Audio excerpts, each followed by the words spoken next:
Импортиране на публикации от Scopus. Първо трябва да отидете във вашия профил.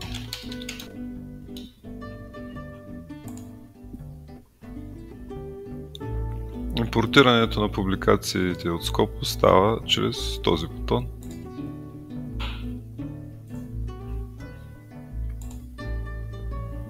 Тук можете да изберете период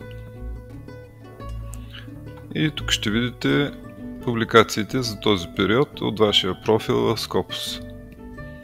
Можете да изберете всичките или определени публикации, които мислите, че липсват в профила ви в Omega.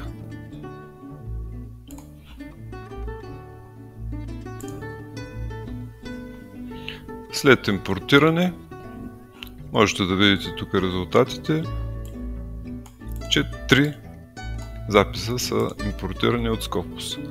От този бутон можете да прегледате записите.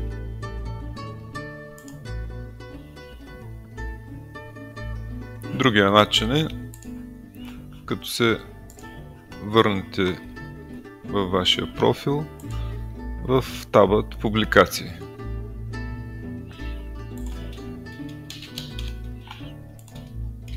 Тук отново можем да пишем периода.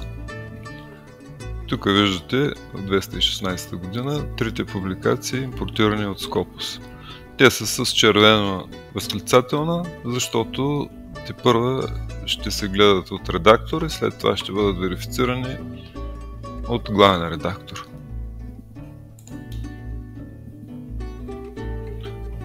Ако забележите някаква грешка в метаданните, от това меню можете да подадете заявка към редактор. Или искате да се направи някаква корекция, пишете името си и описвате сгрешените данни, бележка или корекция.